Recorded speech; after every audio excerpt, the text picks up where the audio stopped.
Successful Minds with Patricia Barnowski Schneider, the show that takes you around the world to share interviews with some of the most successful and relevant people on the planet. Hear their stories and get the most important business lessons they have learned on their road to success and get exclusive advice on how to implement their success into your life and business. Successful Minds with Patricia Barnowski Schneider is brought to you by the Strategic Advisor Board and your host, Patricia Barnowski Schneider.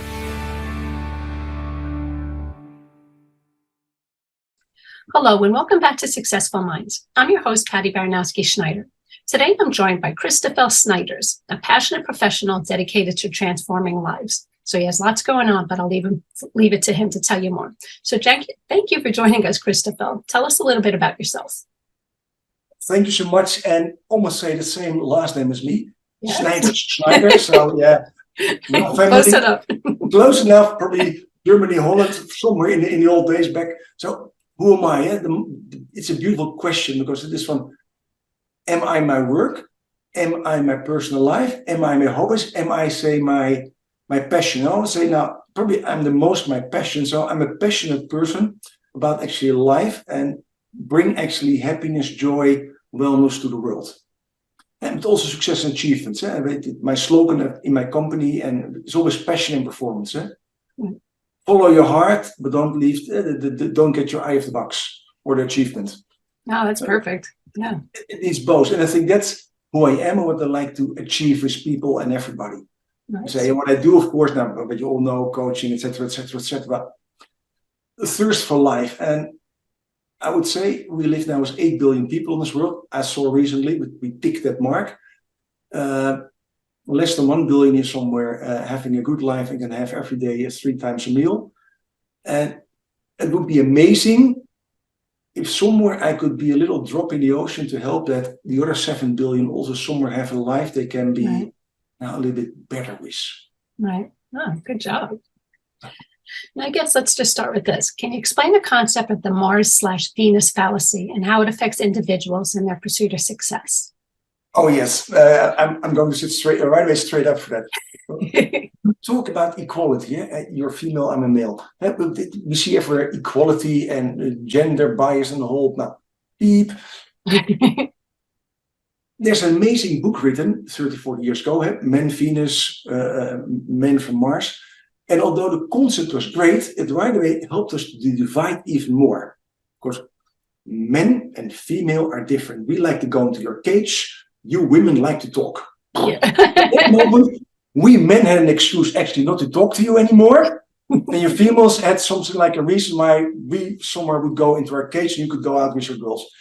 And it did not help us at all. And if you look at it biology, it's totally not true. Yeah? What I came aware in the last 7 years, we have 3 brains, one in our head, one in our heart, one in our gut, scientifically proven. We'll not go there now in this moment, but Google it, scientifically proven. And we all have them. You have them, Patricia. I have them. The person in the Sahel has them. The person in Indonesia has it. The person, the Eskimo has it. Even Trump and Biden has it. They have them both.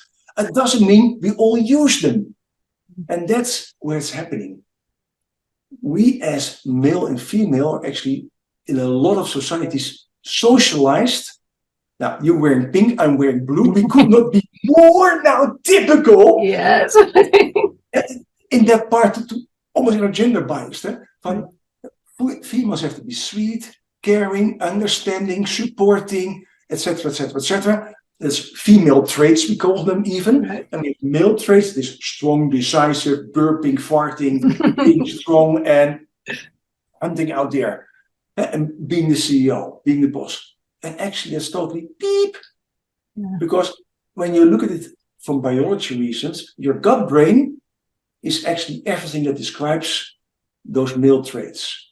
Your heart brain is actually what everything describes the female traits. So actually what we all have been doing is male training and socializing their gut.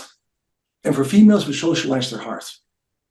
And of course, if you do that really amazingly, and also society helps us a little bit in that part, and you look then, when we are adults like now, and you look at our behaviors, you would say, oh yes, if you look at Patricia, she really acts females. Probably that's because she's a female. Hey, Chris really acts like a male. Must be male traits. But that's not true. We are socialized like that. When we both were still a little beautiful baby, as we were, then probably you could not see, unless we had maybe something pinky bluish on, if I was a boy or a girl, or you a boy or a girl, based on our traits, based on how we would behave. Yeah, maybe if you look at the looks and the length of the hair. If kids are 6 months old, based on their behavior, you don't see a difference. Right. Even in 1 year old, not. Only in the moment mommy and daddy putting on their pinky shirts, putting holes in their ears for a girl, and for boys they buy the first car or a little whatever things. We start educating in them. Right. So that's the whole fallacy, actually, why it is a big hoax and not true. And as long as we believe that you're from Venus and I'm from Mars, we keep it alive. The moment we say, hey, actually, you trained your heart brain so much that you are who you are. Hey, you trained your gut brain so hard that you are as you are. How would it be if you train your 3 brains? Then on that moment, we could still do our own strengths, but there would not be a massive difference anymore. That's the whole concept behind it in, say, a 3-minute synopsis. Well, interesting, though, because it is true. I mean, we're the product of our circumstances. It's how we were brought up. Some people, and you carry that through your entire life because it's all you know. As you're a baby, you learn to walk, you learn to talk, you learn to do everything. You learn everything your parents teach you. And that goes on and on and on. It is. And the beauty of that is when you think about it, and we don't have to educate everybody the same and make us all non-binary. That's not what I'm advocating for. It's much more to train your 3 brains that you can connect with them. Because we have biologically, of course, a difference between men and female. The reproductive system is different. Hence, we make a little bit more testosterone, you make a little bit more estrogen. But we make them both. We make both hormones, neurotransmitters. So it's not from, hey, I don't make them as a male, hey, you don't make them as a female. We make them both. So there will be a difference. Females will still become mama, and we are still the donor of, say, the little one. Right. That will still be there. But the behaviors on top of that don't have to be so massive differently. Yeah. They could be a little bit different, but it doesn't have to be so much. And you see that, say, when you look at sports, and when you look at Venus Williams in tennis, or now the ladies of soccer in the States, now, okay, they went a little bit less than the last 10 years. Right, yeah. But you see a beautiful, in my words, gut-brain behavior, and that's the winning attitude. The gut brain likes to win. Yeah. And the gut brain does everything to win. Now, if you saw your ladies playing soccer, they did everything to win. Right. And they didn't win, of course, it can happen. But that's really gut brain behavior. And there are females. If they would do only female traits, they would kick the ball and say, oh, I hurt my toe. What happened here? Broken nail. Yeah. Broken nail. Oh, Chris, where's the nail polish? No, I just hit somebody, gave somebody an elbow, and it all happens. Yeah. So because they were allowed, or are allowed, to use also the gut brain. Very nice. Now, how can individuals break through their own biases regarding feminine and masculine traits to embrace their authentic selves? I would say it is easy and not easy on the same moment. When I'm in a workshop, and I have, say, 100 people there, and this is one of my standard jokes. I ask all the females, hey, dear females, please raise your hand if you like to have more masculine traits. Now, you can imagine that almost everybody sits there and looks at me from, okay, this will be a long talk we're going to have. Then I asked the guys, hey guys, raise your hand if you like to have more female traits. Maybe one guy wants to raise his hand, then he sees his mates and think, oh, put him down again. Yeah. But the moment I asked them, hey ladies, who likes to have a little more gut brain traits? That means a little bit more decisiveness, a little bit more winning, a little bit more put your foot down, saying no, setting your own boundaries. Almost all the women raised their hand. Some of their husbands look on, oh shit. But they all raise their hand. Then I say to the guys, hey guys, the question, raise your hand if you like to have, say, a little bit more heart brain traits. That means a little bit more caring, a little bit better listening, a bit more teamwork, a little bit more, say, taking the whole community there. And I say, yeah, like that. And even then the mates say, yeah, my wife would like that also if I do this. And you see all the hands rising. Now, why this little metaphor or this talk? The moment we change the wording, of feminine and masculine traits. From, hey, I'm going to train my heart brain and my gut brain. It almost drops out right away. Because if I ask, say, the average gut brain person, strong, decisive, I'm the boss, or I'm the lady boss, whatever they like to call themselves, and say, could you explain me something, dear leader? Yeah. Okay. Say you had two muscles, a bicep and a tricep. Would it make sense to train only one? No. This is a stupid question, Chris. I know. So say you had three brains. Then would it make sense to only train one or two? And I said, be aware of your stupid answer then. Mm-hmm. And I said, no, I should train all three of them. Yes. And then right away come here, oh shit. I'm digging my own grave. Yeah. This will be a hard process. And right away they say yes. And so it's easy to do by changing it. People are willing to do so. But the moment they come away, hey, I have three wisdom centers in my body. Right. Actually, in my life, I only use one or two. And then you say, hey, but you like to be successful, isn't it? So how can you be now optimal successful if you only use one or two of your wisdom centers? It's like being in your car and only two of your engines work instead of all four of them. Would it make sense? No. And they're willing to change. And so it's actually relabeling as a natural process. And then for most people, it becomes easier. I say it becomes easier because there's still the surroundings that say, what are you doing there? But for most people, it becomes much easier. Even those hard, tough, gut brain dominant people will first say, ooh, no. Have something like, tell me more, Chris, because maybe my partner or maybe some team members would like that I do this. And they're still not talking about themselves, because vulnerabilities for gut brain person really hard. But the moment we start working and they come back, my partner or my team actually really appreciates what I'm doing, Chris. And then they're almost swapped over. Sometimes they ask me during the process, Chris, I don't become a softie after this. Right. I said, no. You'll be an extreme toughie, but maybe with a little bit more softer inside. Yeah. Oh, that's not so bad. It's no, because you can choose whatever you want. Just like a toolbox. If you have a hammer and a screwdriver, you're not the screwdriver. You have them both. You can use. Right. So that's the whole thing. How you can play with it. Yeah, it's pretty much how we were raised. It's kind of like women are supposed to be in the kitchen and cooking and blah blah blah. Well, to be honest, I suck at cooking. But if you have a man who's like phenomenal, it's almost like, well, he's weird. Why is he weird? It's just how we were brought up and raised. Like, women stay home, women make babies, women cook, women clean, men go out to work. That's not the world we live in anymore. And people, it's a shame because we were just programmed that way. And that's how people think and feel. And they have to break out of that, because that might not even make them happy. Maybe you look at how many chefs are out there. That's their passion. But if they were brought up thinking men have to go out there and play football and do this, and don't you dare step foot in the kitchen. Well, why not? I mean, it doesn't make you less of a man because you could cook. I mean, No, you're so right.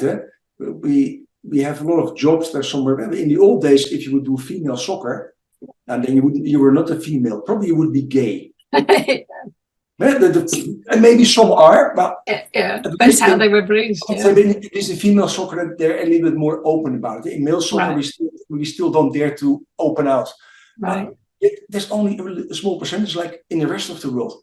But the moment they were allowed to do it and became acceptable, you see massive amount of females doing it. And actually, we men and everybody likes it. It took one to break the ice, but it's the same as tennis. So the moment we take off, say, that bias we have on you should be this, but having said that, and that's why change is so hard, but I made it as a joke. Right. Our gut brain is the most primitive part in us, already 500 million years old. Every living creature on this world, what do we have in common? I ask you, what do we have in common with with all the living creatures on this world? What do we have in common? A digestive system. Yeah. Every living creature has a digestive system, even a one-cell organism. What we don't have in common is a heart or a head. And so from the day life came to this earth, digestive system had to survive. And it is extremely primitive. I eat or I get eaten. I win or I lose. Now, that is the same if you listen to your gut. I win or I lose. You have winners and losers. What is now the downside of that amazing system? It's an amazing system. What's the downside of it? It does not dare to be vulnerable. Because if I say, I don't know, Patricia, I don't know how to do that, then actually I put my success in your hands. And for a gut-brain dominant person, that's the most scariest thing they can do. That's even scarier than what you did skydiving. Divided the 10 skydives, the one times I say, I'm sorry or I don't know. Because that would make them, that would make them less. Right. So in change, where we educated so much gut-brain people, so go to the average university. You have to be summa cum laude, you have to be number one. You have to get that grade, otherwise you don't succeed. That is a really winner's mentality. So for those people, it's extremely hard to swap to the other side because they never heard of it. They're educated. If you say, I'm sorry or I don't know, you're a loser. Before you know, Patricia is going to rule the world. Yeah, do you like it? So change worldwide scene or in companies will be harder because we have slowly to educate and help those gut-brain dominant people that it's allowed to open your heart. And that saying sorry is a normal word. And saying I don't know, it's a normal word. And that you don't have to be the best. Right. And the moment it happens, and then life becomes better. Yeah, it takes a big burden off. Yeah, absolutely. Yeah. So now can you elaborate on a 3-brain science and how it can empower people to understand themselves better? And then if you look at the sciences and the scientifically proven, it's not that I... So in the 90s, 80s, 90s, 2 books or 2 research documents were written. One is The Second Brain, Michael Gersman, neurobiologist. After 30 years of research in the enteric part, everything underneath your diaphragm up to where the poop is coming out. He gets something like, we have a brain there, 500 million brain cells, and we now know it somewhere. So besides that your gut is the most important thing for immune system, it makes sense because that was how we once were, digestive system. So we have to put immune system in there, otherwise we don't survive. It's a system that can remember and can take action. And we spoke about skydiving and that I had a fear of heights or have. And so where do you feel fear? There. Because that part then says, Chris, jumping out of a plane or jumping off this mountain with just something like a triangle piece of cloth of you, while the mountain is 2 kilometers high. Are you really sure you like to die like this? The gut brain says, we're not made to fly. If we were made to fly, you had wings. Right. And you feel it in your gut system. Because that one says, no, don't do it. The same say in your heart. That was Andrew Moore, a neurocardiologist, came aware of, say, a little brain on the heart. He called it the little brain. And it makes sense because your little brain on your heart, and where do you feel when you are heartbroken? Hey, your heart. Where do you feel love? Where do you feel sadness? Where do you feel guilt? All there, was all about connection and bonding. And your heart also, although some scientists still like to disagree, although it's scientifically proven, it also releases oxytocin. And oxytocin is the hormone or neurotransmitter that gives love. But also released by an amygdala, but those are the only 2 spots. Your gut does not have oxytocin. The gut does not know love. It knows fight, flight, sex. Right. It does not know that difference. And so that's your heart scientifically proved. Now, your head, we all know there's so much neuroscience, just Google it and there's so much. It's an amazing thing. And I heard today an other person talking about neuroscience and I almost had to really shut myself up because he was saying so much scientifically not true things. He said, why do you have a memory? We don't have a good memory. Memory is just obsolete for people. And I think, no. Why would we spend 20% of our daily energy on our brain in between our ears? Why do we have such a memory that we still know what happened 20 years ago? It only helps you to do a cause and effect analysis. If this happened yesterday, then maybe it happens tomorrow, so maybe I should change my strategy to do it smarter. Your head is one big prediction machine. And how can if you like to see a perfectionist, then ask, what's happening in your head? I'm trying to find the best solution because I like to predict what is actually giving the best success. But that's your head doing. So that's scientifically proven. Three different kind of responsibilities. Mhm. The same objective, keeping us alive, keeping us becoming 100 years old or 80 years old, whatever life you like to have. But with different strategies. Your gut brain likes to have power control and a shitload of money and a shitload of ego. Your heart brain just likes to have friends and bonding and a social community around you to protect. Your head brain just likes to have all the knowledge so it can make the best prediction. Now, how can it empower people to come aware, hey, I have three wisdom centers who like to do the best, but almost like if we would ask three different friends and advice, three different answers. Yeah.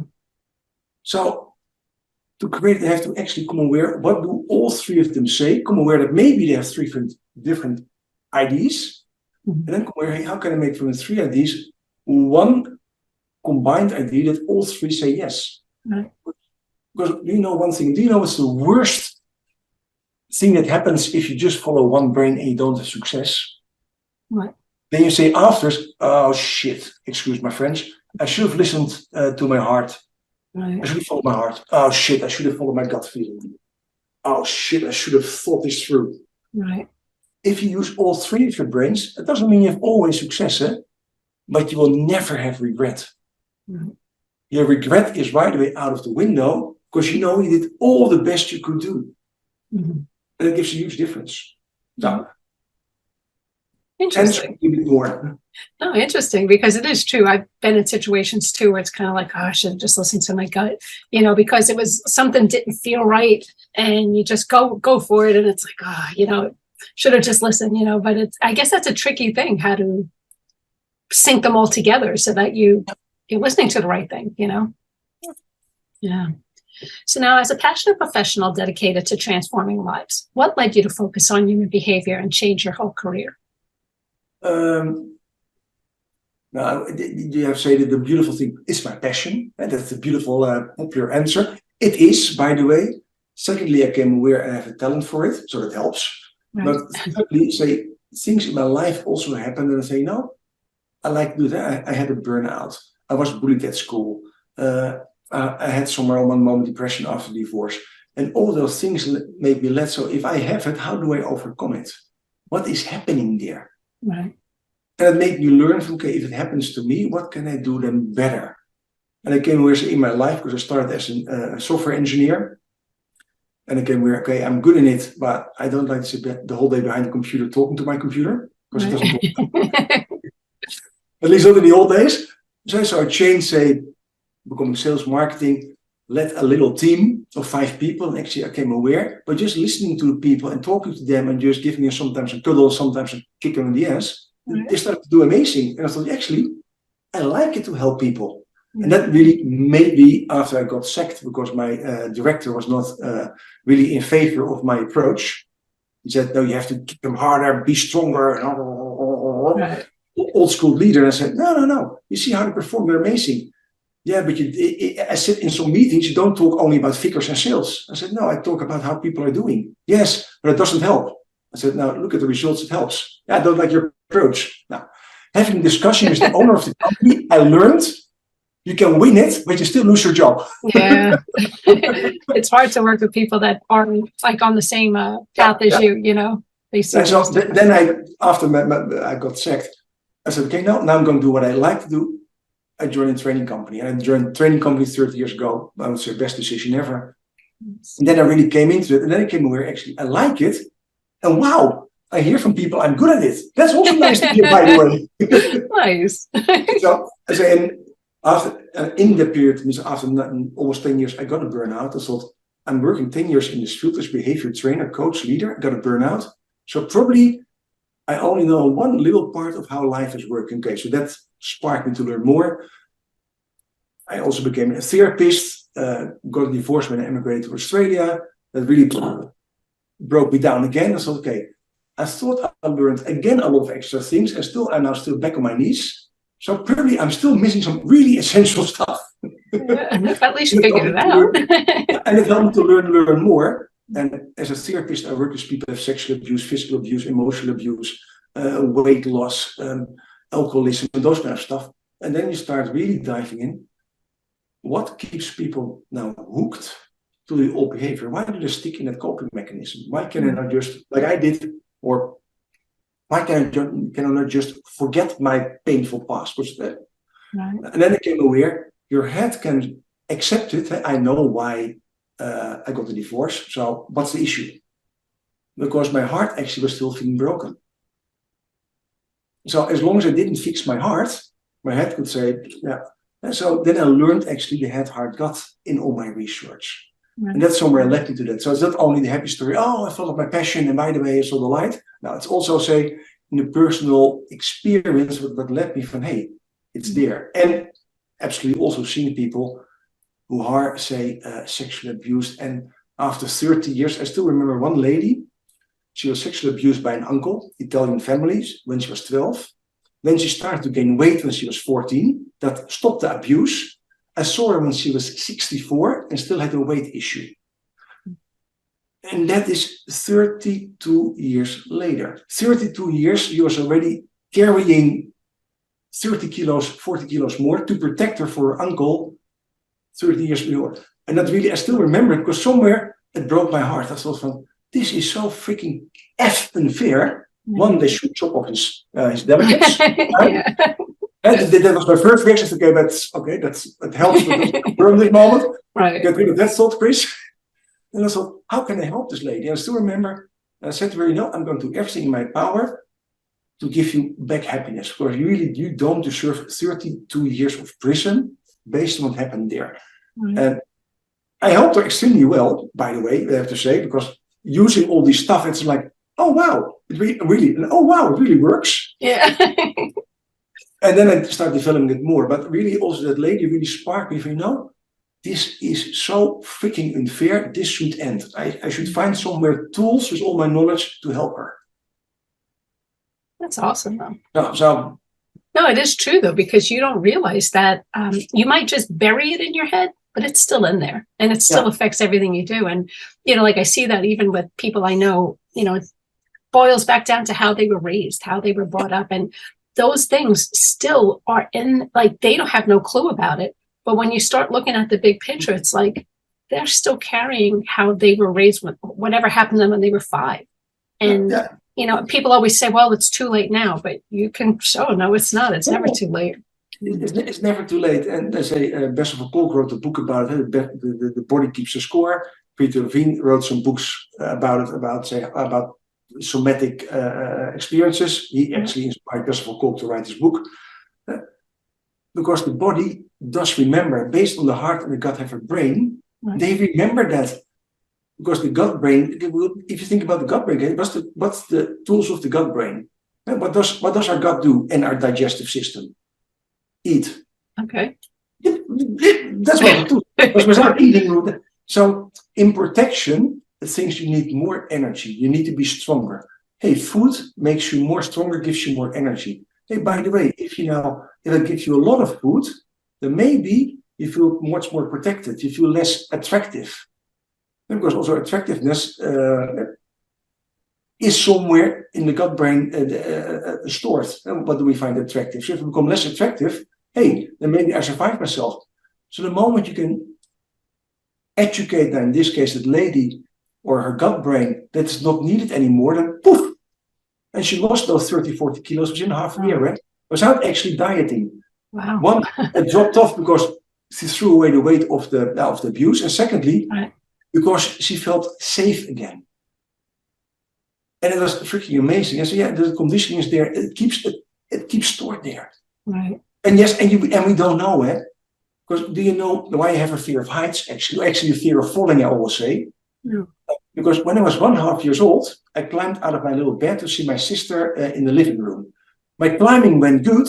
The last part not. I came out of my bed and then went head down to the floor. I broke my collarbone. Wow. Although I don't remember it, I always have something like a vision that I fall down. Wow. I never knew that until I did some therapies and all this kind of stuff and came aware, where's this intrusive view coming from? Then I actually came aware, I once broke my collarbone, but I don't know even if it's my right or left and how it happened. So I asked my parents, actually, what happened? Right. And they explained to me, I thought, because I always saw my sister in the living room in front of the stove, and my dad was after shower was rubbing her off in front of the heater. That image I have, but didn't know the rest. The moment you know that, so my body remembered. Right. This one even didn't know how to make any sense of it. Yeah, it's funny because it is all buried in there. Because I told you, at the skydive accident, I have no memory of any of it. I was knocked unconscious. I don't remember any of it. But my helmet was knocked off. So picture falling, you're falling at 175 miles an hour, all the wind. I know none of this because I was not conscious. But I'm driving and I had the window open one day and the wind, it freaked me out. Like I suddenly was like, I closed up the window. So I have no memory of anything, but my head remembers. Your body knows. Yeah. Because we have a sensory system. Right. And your sensory system in your body said, okay, speedy wind. Oh shit, she's going down again 75 miles an hour. Oh, this will be painful crash. Oh, by the way, you don't have your helmet on. Yeah. So that's actually what you share is a beautiful example. How your body remembers, how your heart and gut, in this case your gut knows. Right. I always say, Michael Gershwin says, your gut is not Shakespeare. It always says, oh shit. It knows, yeah. Now tell us, your experience includes hypnosis, NLP, coaching, and psychotherapy. So how do these different modalities complement each other in your approach? Now, I blend them to a beautiful mix, almost like different kind of herbs you put when you're cooking, when I spoke about cooking. Right. If you think about hypnosis or hypnotherapy, okay, hypnosis by itself is just bringing the head in a different kind of brainwave situation that you're actually more in a state to learning. Right. First 7 years of our life, actually, your brain activity is the same as you are in an hypnotic state. So everything you learned in your first 7 years is done in a hypnotic state. When you bring your head in a hypnotic state, let's talk like that. It is almost like you're sleeping, and you can have nightmares or dreams, and you cannot move. So, but everything is vivid and live. So in the hypnotic state, you actually, I could say, you turn off it, to make it popular said, you turn off your critical part of your mind that says, yeah, that cannot be happening. And we come back in the state that you believe that you can fly, you believe in comics, you believe that Barbie is actually true, and all this kind of stuff. Right. And that Batman really is Superman, and that actually Superman was flying around the moon, by the way. In that state you are, and the beauty is you can learn about that's the hypnosis part. The NLP part is coming from hypnosis, because NLP is based on hypnosis, family therapy, and on Gestalt therapy. Is actually if you look at it from one way, it's a beautiful toolbox of techniques and ways, and extremely efficient based on those three modalities to work with people.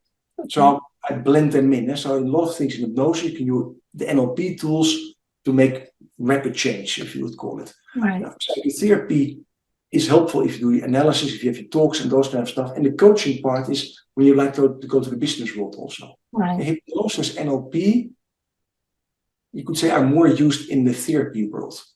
While you go to the coaching world, you use a little bit more psychotherapy and sometimes a little bit of NLP. Because actually also what kind of market do you blend in? Right. If you say that in my work, if somebody hires me as a therapist or as a coach, they hire me, and actually they hire me for a solution. And I never heard somebody say, hey, Chris, I know you do also, can you only do coaching to me? They just say, Chris, this is my topic, this is my issue. I like that we have multiple sessions, solve me, make it happen. So then we just blend in everything. And just like a handyman says, this needs a hammer, this needs a screwdriver, this needs some glue. Right. Those modalities based on the topic of the client.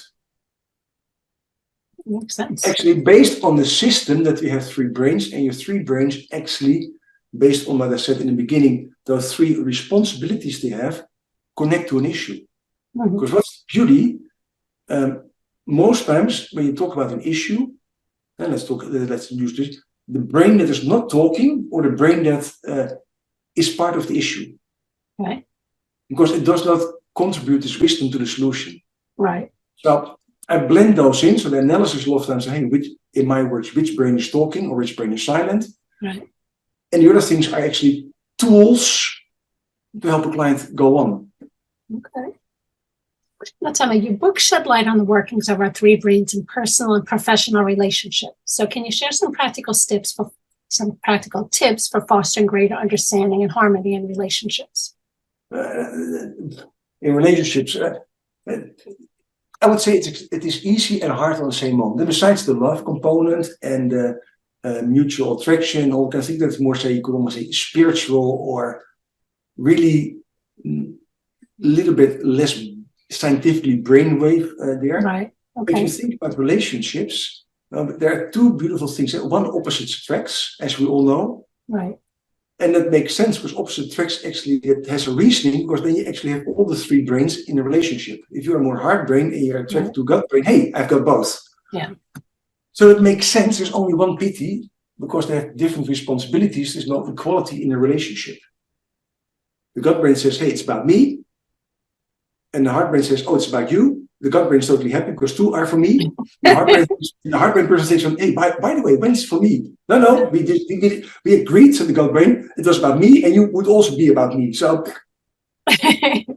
in relationships, it is extremely important to come aware, hey, what is my dominance in my normal brain preference? From which brain am I operating the best? What is it for my partner? And if it's now opposite or the same, it doesn't matter. But if it's there, okay, based on that, how can it also we can bring the other brains in our relationship, in the communication or in the style, because otherwise there's a mismatch. And it can work, but it will take a lot of frustration, a lot of unhappiness. If you ask about relationships with people who are even 60 years together, they always say it's a lot of hard work. There's nothing's easy. It is. And it makes it a little bit easier if you know what's happening and what's the programming of yourself and from the other. If you talk, if you communicate. So when I talk to people, I'll say the most easiest thing is to come, hey, what's my brain? What's the brain of the other one? What's the dominance?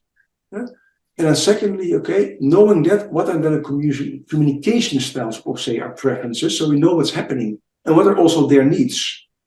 And when somebody comes tired home from, let's call it a hard day work, then his or her gut brain is active, because the gut brain says, I'm tired, I like to do a nap.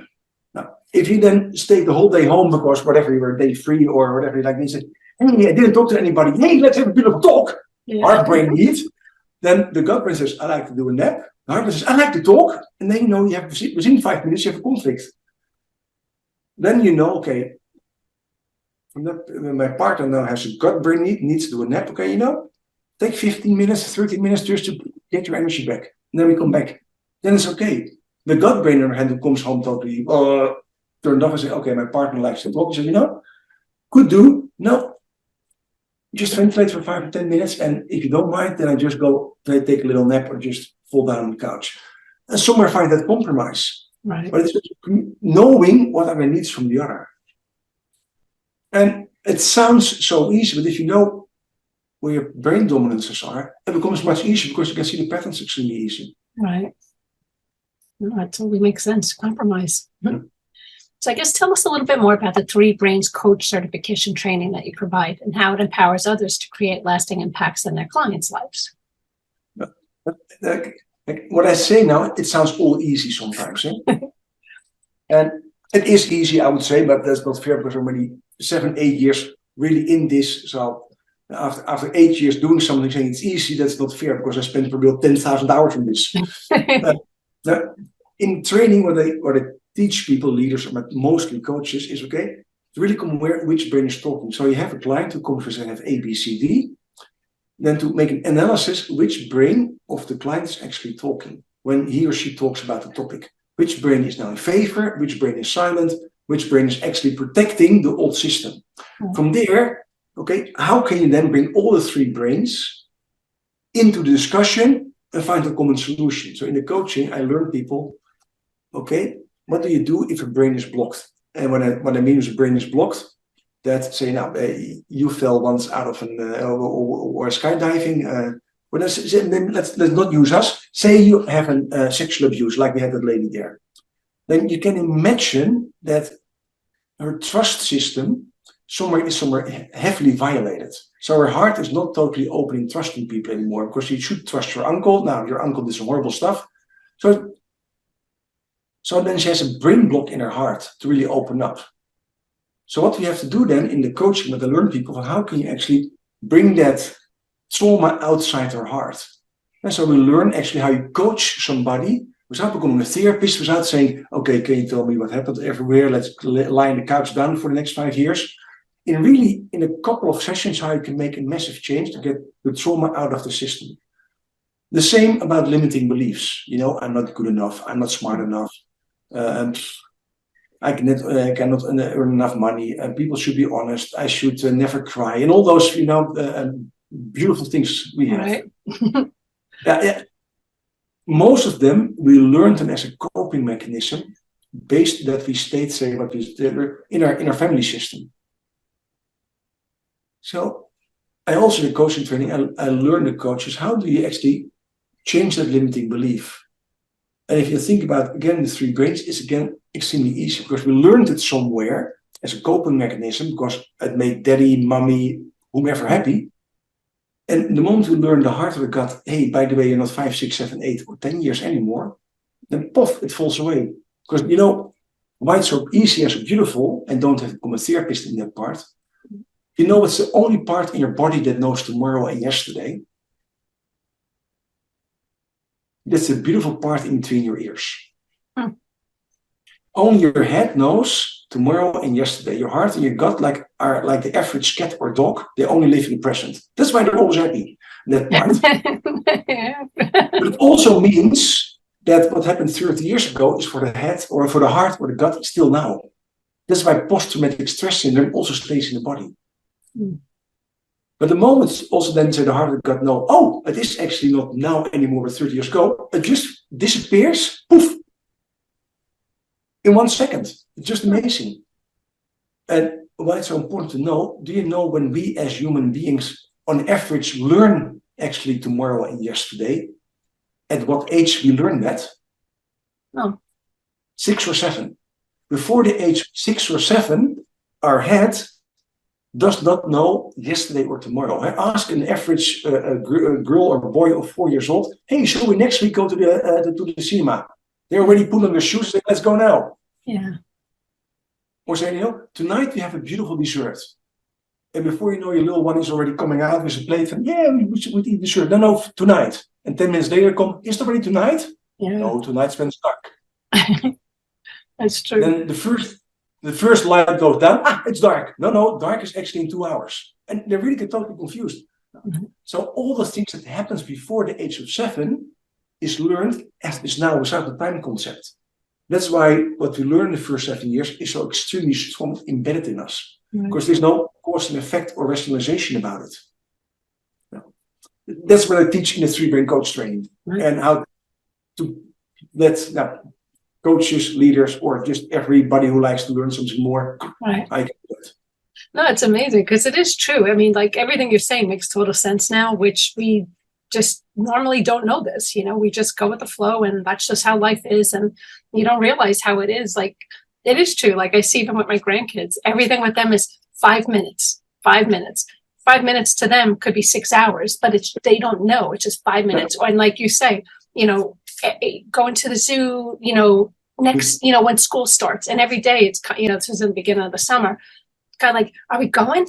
It's like, they don't get it. And, even as like adults, like you say, it is true. Like I never really thought about that, how everything is etched because it all goes like even with a heartbreak, you could be with somebody and have a heartbreak, but it's not that your heart knows that happened. It's the brain is what's triggering it. So if you don't know how to piece it all together, that's where you suffer, decades of this. Yeah, and that's to make it extremely binary 1 and 0, right. Where a lot of psychology and psychotherapy and also in my words SUCKS because they only use the logical brain, right? And so then we know that 10 years ago your partner ran away from you with your best friend and you found him in your bed, right? And then she wrote you an email that he was actually better than you, and you know it all and almost kind of yeah. But the pain doesn't go away, although you talk 20 times to your psychologist about it. And all the details are there. And because your heart still feels betrayal. Right. And as long as your heart doesn't let it go, it doesn't happen. No. And that's the whole, I'd say, trick behind it, sometimes what's happening. And that makes it so beautiful. The moment you understand how it works, Yeah. I always say, that's why I say in the beginning, it's so simple, because sometimes I feel like a fraud. Because then somebody comes to me, it's almost like tick, tick, tick, tick, tick, tick, done. Right. It's like, how did you do that? I say, yeah, now actually I came aware it was like this. And I thought, if that's not there anymore, it's done. I said, yeah, I already worked with this for 4 years. I have already 4 years this issue, or I went already 10 times to a psychiatrist. Why does not everybody do it like you? And I have something like, am I a fraud? Is the guy just saying to me that he's happy now because he paid me? Is he lying to me? Sometimes I really have some like, is it really happening? But then after 1 month, 2 months, I connect with them and say, no, I still feel amazing, Chris. No, but it is true. I knew somebody who went to, her and her husband were having issues. They went to a psychiatrist for about 15 years. And I kept saying, they wound up getting divorced, but it was kind of like 15 years and you haven't. But it is true. If you don't know, like you can have an issue and that will affect your next relationship and the relationship until you can fix the problem that you might not even know that that's the problem. So if you have somebody helping to dissect it, find it and fix it, they could just save years and years and years of grief. So that's awesome. It's an analogy. Sometimes I say, the psychotherapy made every issue we have mental, because we talk about neuroscience and everything's in the head. But if you would have a broken bone, would you go to a psychologist? Say you break your leg, and you skydive, land on a bit odd, you break your ankle. Would you go to a psychologist? Oh, I hope not, by the way. And you would go to, say, I know, and the ER and say, okay, put something around, put it in whatever brace or put it straight again, whatever they have to do. Now, if your heart or gut are broken, then you go to somebody who can say, fix it. And that's something else, because you need your heart or gut fixed. It doesn't mean you need your head fixed. The issue is not the head. So that's why sometimes it goes so quickly. And if people say, why can it go so quickly? I said, because you can learn in 1 second. Right. If you never forget your whole life. And I say, that's not true. I said, put your hand there and take a hammer. I crush all your bones. And I can tell you that happens in half a second and you will never forget it. Trauma, you can learn trauma in half a second. Like your body learns in maybe 10 seconds. Oh shit, a lot of wind means, I'm going down, down, down. Yeah. I don't know how long your fell was, but I cannot think it's more than 10 seconds. Otherwise, you would not be sitting here, I assume. Yeah. So your body learns extremely quick, but it can also, in that part, almost release it extremely quick, and it's not true anymore. Right. If you push the right button, if the person who pushes the right button. Right. Oh, good. Now tell me, as you shape the minds of future leaders as a visiting professor at IE Business School, what lessons or values do you emphasize to create a heart and brain-based society? The funny part is, we shared it earlier, when I talk to leaders, is does it make sense? I first say, no, it's just imagine you have 3 wisdom centers. Right. That's strange.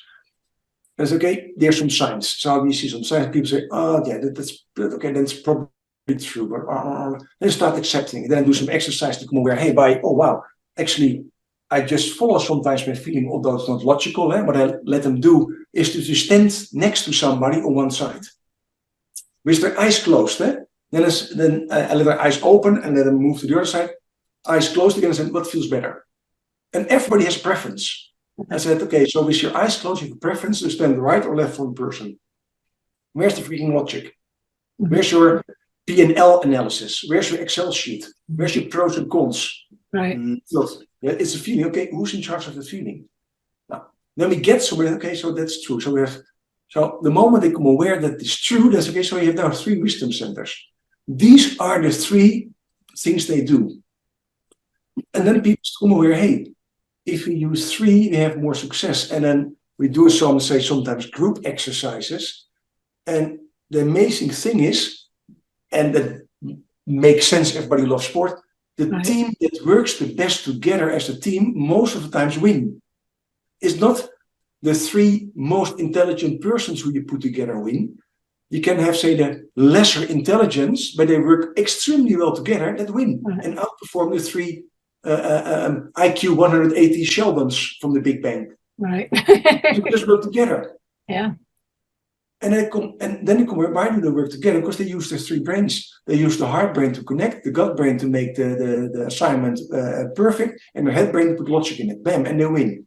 While the other three extremely smart persons have their own ego, say, no, Patricia, you're wrong. I have an IQ of 180. I can tell you this, we should do it like this. By the way, I studied also bioeconomics, ecocentrics, statistical analysis on financial systems. So trust me. Now, if you can repeat my sentence, then you are smart. Okay. But then they have so much discussion about what's right and wrong that they lose some of the assignment.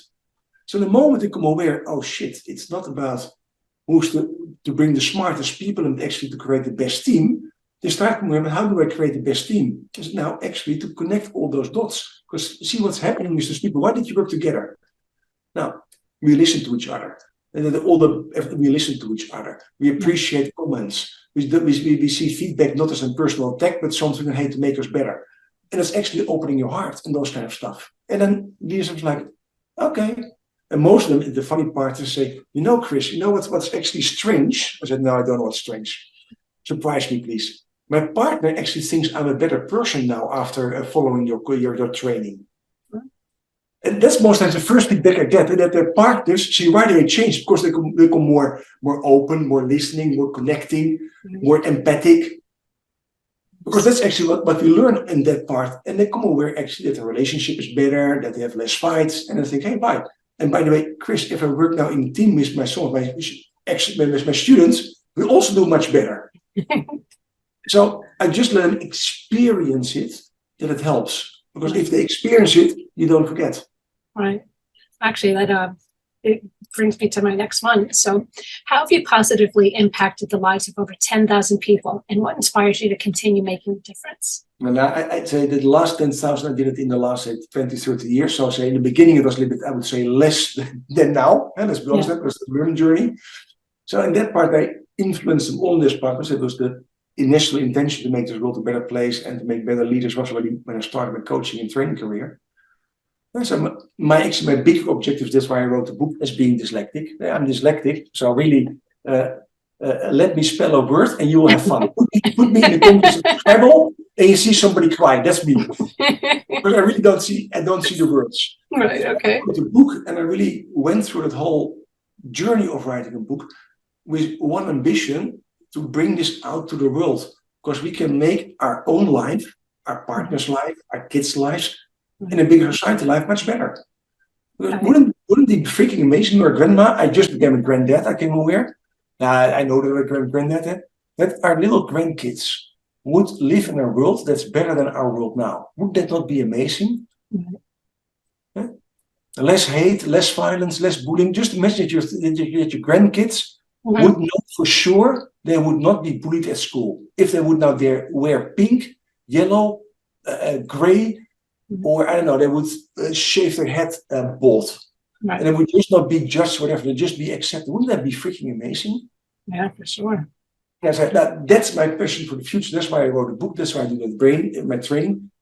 Because I think the moment I influence them and they start learning about this, and we created three brains, I say also a hard brain world actually uses three brains, then this world becomes much more like that. And then your grandkids, my granddaughter, live in a world and they could say, hey, Grandma Patricia, all the things you did actually contributed to a better world.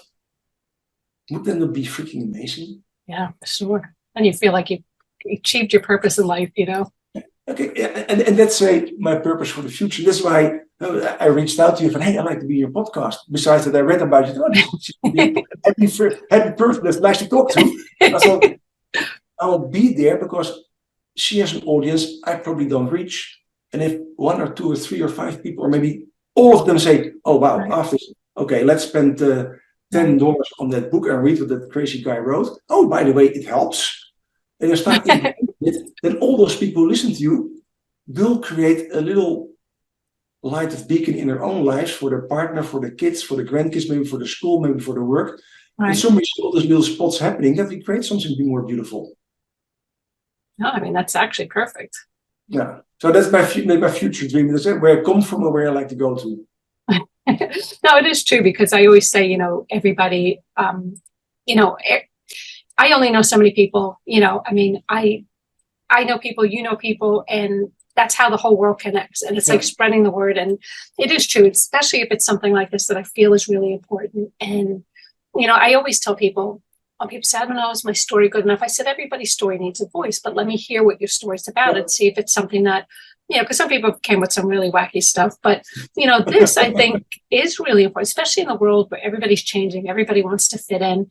But you are right that we're all raised and brought up with one type of thing. Everybody has their own version of what they were taught in their home. No two people were raised the same. And, it is a shame because I've seen it with my own two eyes. I've seen it with myself. Even with me, I'm one of three. I have two sisters. I'm one of three. And we were all raised in the same home, but we're each different based on, who was the favorite, who was told this, who was told that, who was trying to get brownie points with the parent, whatever. And, it's funny when you look at us because we're like, we were all brought up in the same house, but what we took from it is how we were, I guess, raised, because nobody treats their kids, even though you say treat them all equal, they're always a little bit different. And whatever experiences we went through in life, it just depends on, how you've taken it on and on and on, because it doesn't go away. And I think it's true. You can go to a psychologist half the time with the medical world. I think they're just, like I said, someone I knew 15 years in therapy and accomplished nothing. They were just looking at it as a payday. But, it's unfortunate because you wasted 15 years of their life. They could have totally resolved their issues and been a happy, lovable couple afterwards if they had the right person. And from all that money they spent to the psychiatrist, probably could have bought a second house or a beautiful holiday or whatever they did when put their kids to university or whatever. For sure. And it's even, let's just say I know like a couple who, they're in an abusive relationship.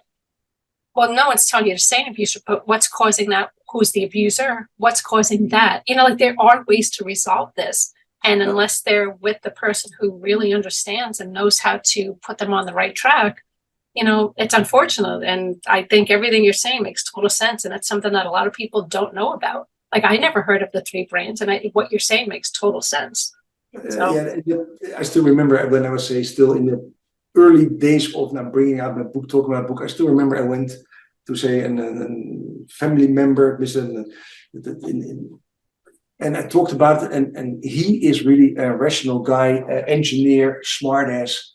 And in one moment he listens to my whole story during the research quiz.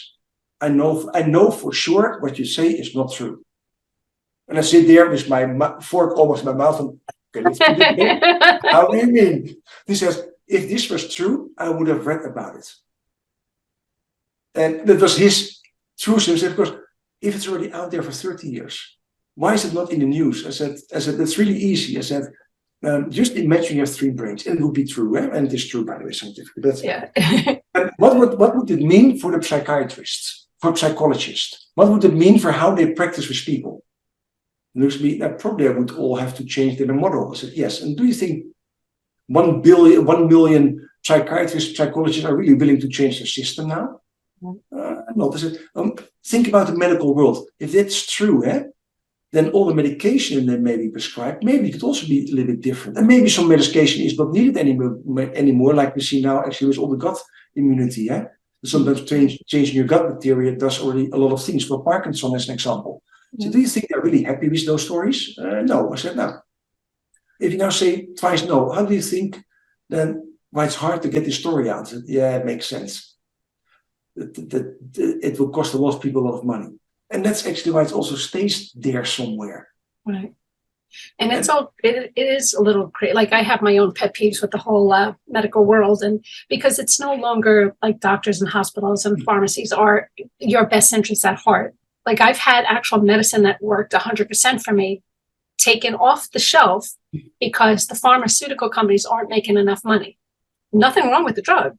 So that what they want to give you is 10 times more expensive and doesn't work, So and I always make a joke about, well, if Google says it has to be true. It's just a joke.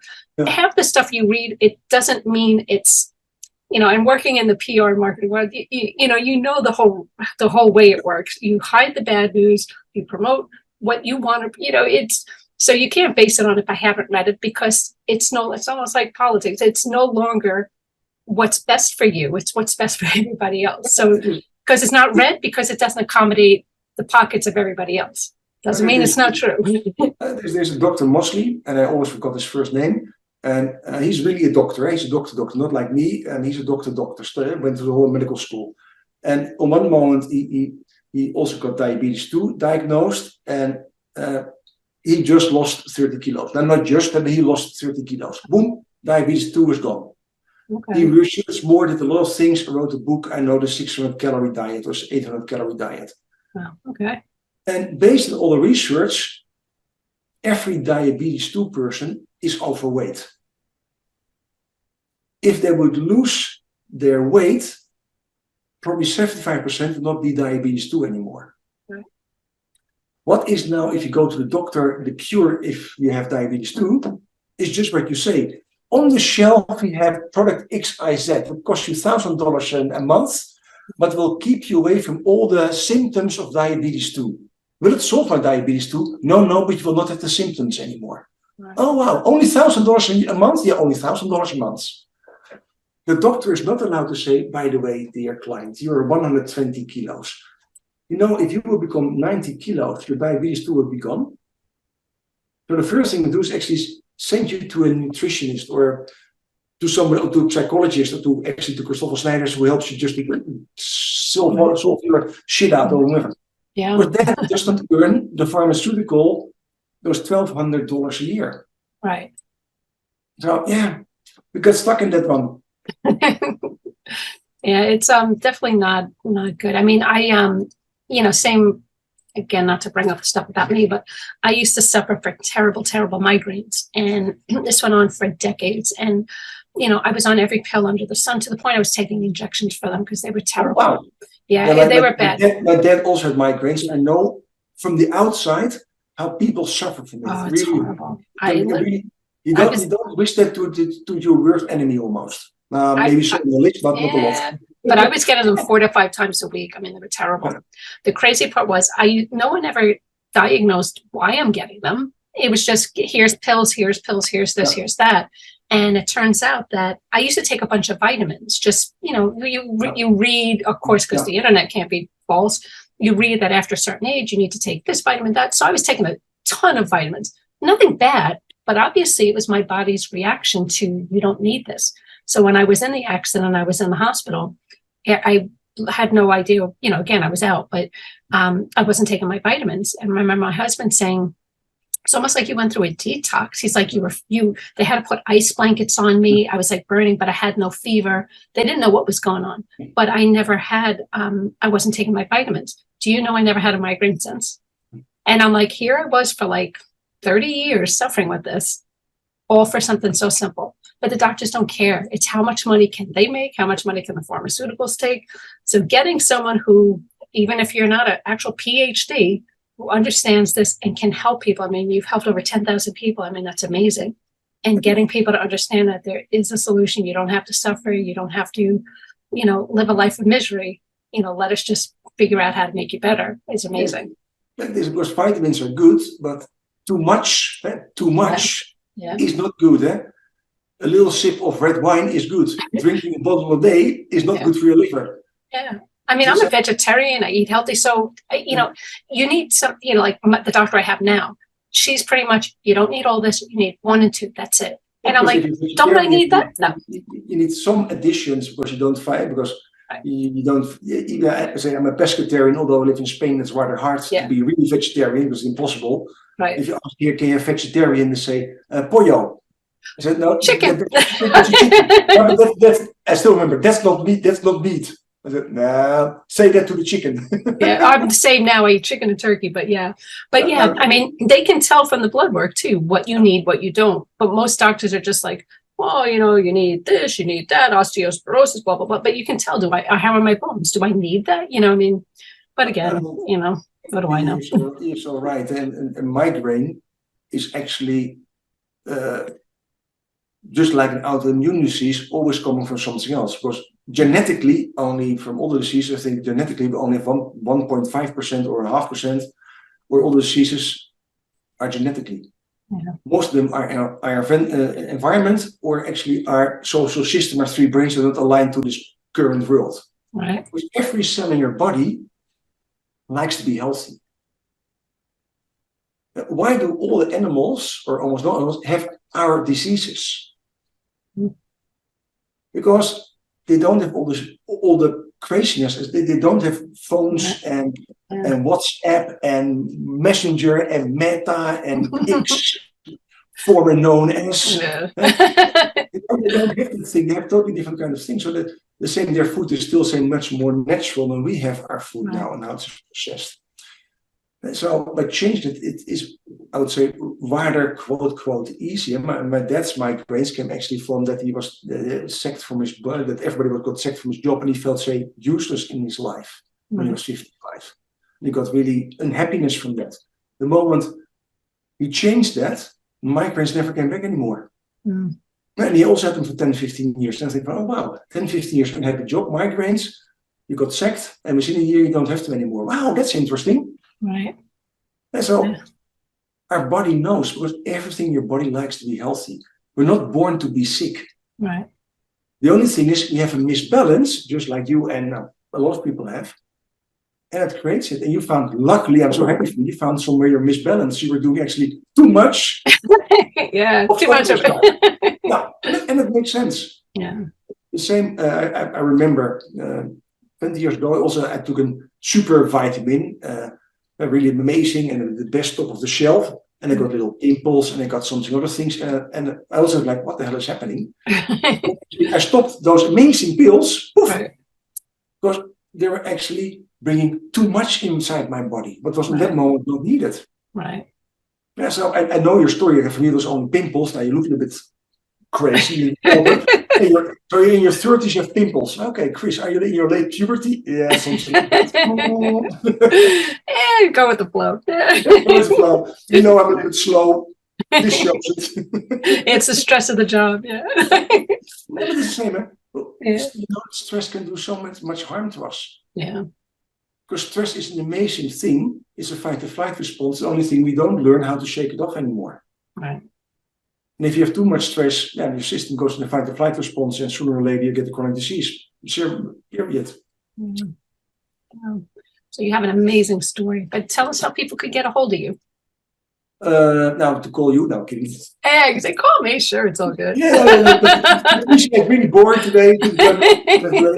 Kidding. Sorry. I'm putting your cell number on here. Keep it up. You can just my cell number on your I would say use my horrible name, Christoffel Sneijders, type it in somewhere and Google finds me. 3 Brains Intelligence. You will also find my website and you find me. You will find probably also the book from Amazon and those kind of things. Also, people, of course, you can follow my course. That's amazing. The cheapest solution, that was something probably for 2 coffees in New York, and probably if you're in Manhattan, only 1 coffee, $10. You have a Kindle book. Right. And you can read so much in it that you'll find many solutions for your life. Not all of them, but you'll find so much insight to make your life a little bit better. Right. And I think that's the most easy thing. And of course, I always love if people send me an email or text or WhatsApp if they got my phone number to get hold of me. My passion is to bring this out because we can make this world a better place. And if you don't do it for yourself, do it for your kids, your grandkids, because they deserve it. Right. Thank you. I mean, I'm going to put your contact info, but just one last thing. You help people around the world, right? They don't have to physically be by you, right? No. Because in this Zoom world, you're in New York, I'm sitting in Madrid. Yeah. In the Zoom world, I lived in Australia. I had this morning somebody on the phone from Australia. Okay. You can find me, and now what's the beauty of WhatsApp? Right. And all this kind of stuff. You can be everywhere and people can just always connect with you wherever you are, if you're an Eskimo. Perfect. So everybody around the world, contact him. Yes. Well, thank you again for being on the show. Again, that was Christoffel Sneijders. So thank you for listening to Successful Minds with Patty B. Never miss an episode by subscribing to the show here. So thank you so much. Thank you, Patricia. It was really a delight to be here, have our fun, have our jokes, and just went through the whole system like we did. Yes, absolutely. And by the way, all your listeners, to Patricia, have a beautiful day, have a beautiful life, and keep listening to her because she brings beautiful things to the world. Oh, well, thank you so much.